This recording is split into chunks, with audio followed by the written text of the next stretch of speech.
आप अगर सोच रहे होंगे कि आपने एक पास्टर के साथ ऐसा किया है, ये जुल्म, ये ज्यादती, ये आप उनके साथ किया है, तो गलत फहमी में है। आपको क्या लगता है कि आप भारत में कर रहे तो विदेश में खबर नहीं जा रही है? आज भारत के ऊपर क्या गुजर रहा है वो तो प्रधानमंत्री को पता है। आपको मालूम है कि अमेरिका ने इसके पूर्व में 50% टैरिफ लगाया था कि हम आपके टैरिफ को 50% बढ़ा दे रहे हैं। जब 50% में तो आप बाप बाप चिल्लाने लगे, अब उसने कहा कि 500% हम बढ़ाएंगे टैरिफ को। ये क्यों हो रहा है? आप यहाँ गुंडई कर रहे हैं, आप यहाँ लंठबाजी कर रहे हैं, आप यहाँ अपने आप को बहादुर बन रहे हैं। बहादुर आप नहीं हैं जी, आप कायर हैं, और आप कायरों के पूर्वज के भी हैं। आपके पूर्वज भी कायर ही थे। एक न्यूज बड़ा वायरल हो रहा है। वो दरअसल न्यूज ये है कि एक पादरी थे उड़ीसा के, उनके साथ में जो है कुछ उपद्रवी टाइप के जो लोग हैं बड़ा अनैतिक ढंग से पेश आए। उनको मार पिटाई किया पहले, इसके बाद गोबर खिलाया और फिर जो है जय श्री राम के नारे बुलवाने की कोशिश करी गई। इसके बाद जो है उनके साथ में बहुत ज़्यादा कह लीजिए कि बुरा बर्ताव हुआ। बाकी विशेष हम पास्टर जी से बात करते हैं कि उसके बारे में इनका क्या कुछ कहना है। क्या कहिएगा सर? सबसे पहले तो आपके चैनल के द्वारा दिख रहे हैं जितने भी लोग हैं, सभी व्यूअर्स को मैं जय मसीह कहता हूं। और बात रह गई उड़ीसा में, तो उड़ीसा में इस प्रकार की घटना जो है ना, ये मुझे आश्चर्य में नहीं डाल रहा है। इसलिए नहीं डाल रहा है कि उड़ीसा में सरकार की नहीं चलती है। उड़ीसा में सरकार जो है ना, राज्य को उड़ीसा नहीं चला रही है, वहाँ हिंदुत्ववादी संगठन जो है वो चला रहे हैं। आप बढ़िया से पता करिएगा, आपको पता चलेगा कि उड़ीसा को उड़ीसा सरकार नहीं चला रही है, बल्कि वहाँ हिंदुत्ववादी संगठन जो है वो चला रहे हैं। तो जहाँ पर सत्ता हिंदुत्ववादी संगठन के हाथों में होगा तो वहाँ इस प्रकार की चीज़ तो होना ही होना है। बात रह गई उस पास्टर की जिनके साथ में ऐसा किया गया है, ठीक है। तो आप अगर सोच रहे होंगे कि आपने एक पास्टर के साथ ऐसा किया है, ये जुल्म, ये ज्यादती, ये आप उनके साथ किया है, तो गलत फहमी में है। आज आप देख लीजिए, आपको क्या लगता है कि आप भारत में कर रहे तो विदेश में खबर नहीं जा रही है? बिल्कुल जा रहा है, हर जगह पे जा रहा है। आज भारत के ऊपर क्या गुजर रहा है वो तो प्रधानमंत्री को पता है।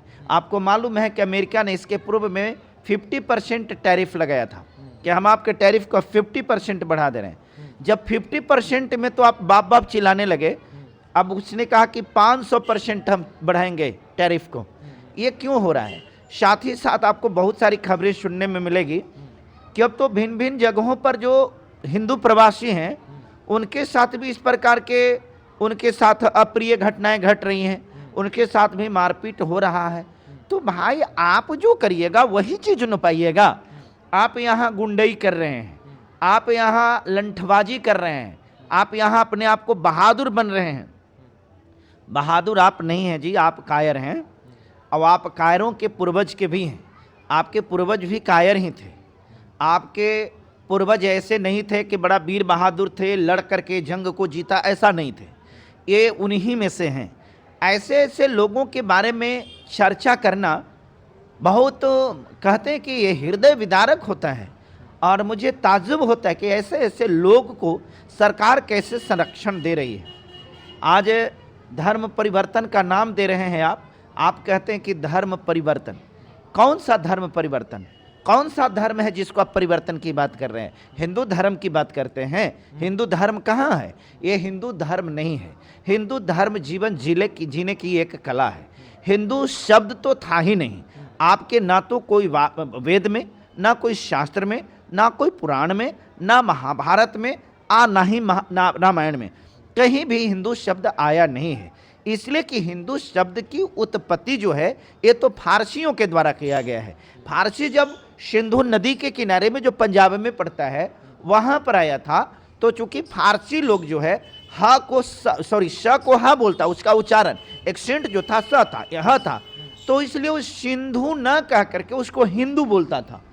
तो उस आसपास में रहने वाले, उस जगह पे रहने वाले जो लोग थे उसको हिंदू कहता था। इसलिए हिंदू कहा गया। अब वो हिंदू हुआ।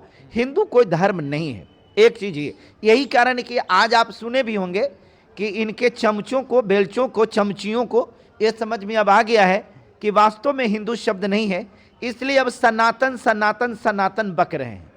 सनातन भी तुम नहीं हो। सनातन तो हमारी बाइबल में है, 27 जगह पर सनातन शब्द का प्रयोग बाइबल में आया है। आप अपने वेद में दिखाओ सनातन शब्द कितने जगह आया है।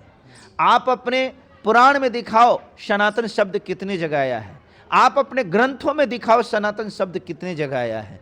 तो यह शब्द भी तुम चोरी कर रहे हो। सवाल इस बात का नहीं है, सवाल नफरत का है।